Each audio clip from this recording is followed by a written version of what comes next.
This is part 2 of the rendering review, and this is about rendering in a cloud. Thankfully, there's a cloud rendering service now stuck into this software. It wasn't always there, it's a nice addition because it really does speed up the process for us. It's hanging out in the view, and under presentation panel, render in a cloud is right there beside the regular old render button. Click, and I'll say don't show this again. So rendering in cloud really just has you upload your model and a lot of other associated material to the cloud service, and then somewhere's out there in space it does the work for you. It's nice for a variety of reasons. First, I already mentioned the speed, and secondly, you can keep working on your model while it's actually rendering because the cloud service is doing the work for you.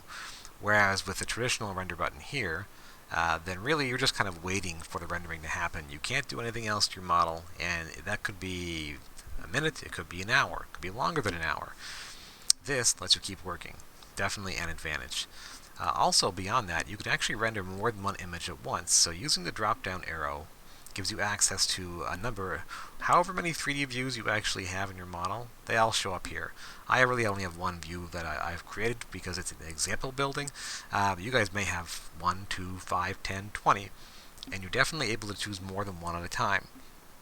Now, word of warning, that'll probably make the time allotted to you to render longer, but still, it still beats using the in-software rendering engine to do an hour for one image. So I'll leave mine with one. You guys can definitely choose more. Output, you can do fancier stuff like panoramic images, but they're great for presentations, sort of. We aren't doing presentations anymore, so really you're just concerned with still images. The quality, there's two different variations of that. Upping it to final will cost credits, but really because we're still an educational institute, we don't have credits anyway. So I will change that. I will deal with the 1 credit. Image size here is pretty much like the DPI option within the rendering option in the software, meaning that the larger you choose, the higher resolution image you get. And of course, the more credits it's going to cost in this case.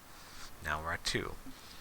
Exposure at advanced will give us access to a few options after the image has been rendered that we don't have if we leave it on native. So advanced is definitely the preference. So at this stage, you've chosen your image, you've chosen the quality, you would just click render. And when it gets sent away, it will render the image. Now, because of the waiting time, I already rendered this image beforehand, which pretend I clicked render, click, and then I would have a notification popping up here saying that you have an image that's being processed.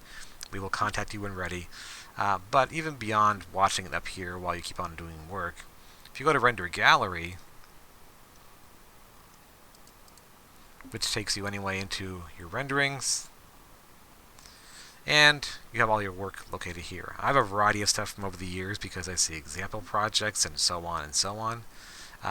This was my drawing from a few moments ago, the example project. It took about 10 minutes to render with the cloud, which is longer than doing it within the software, only because my building is so basic. If this was a complex model, it would still be 10 minutes, and that's good to know. The reason why we left the options on for advanced in terms of image editing, the very last drop down within the dialog, was that it gives us access to this icon right here, post-processing. So post-processing lets us take the image we've created and then change its saturation and its coloration afterward, right? It does re-render, which is really annoying sometimes, but a little more colorful now. Let me change this guy again. If you watch closely with the image, when I click on color correction, you can see it changes a little bit. You can definitely then tweak its white point and so on. But you have a few options to work with within this dialog that can improve the quality of your image. There, that's fancy. Nice, dreamy looking bloom. Once again, it's going to re-render, unfortunately, to reapply that stuff. But yeah, so you do have some advanced controls beyond just accepting the image the way it is once it's done, and you can change things to improve the visual quality. But really, that's rendering in a cloud, right? Using the software, render in a cloud, upload your image, and then really you just wait 10 minutes until it's done. Once it's done, you do have the option to be able to change it and tweak things just a little bit using the controls given to you.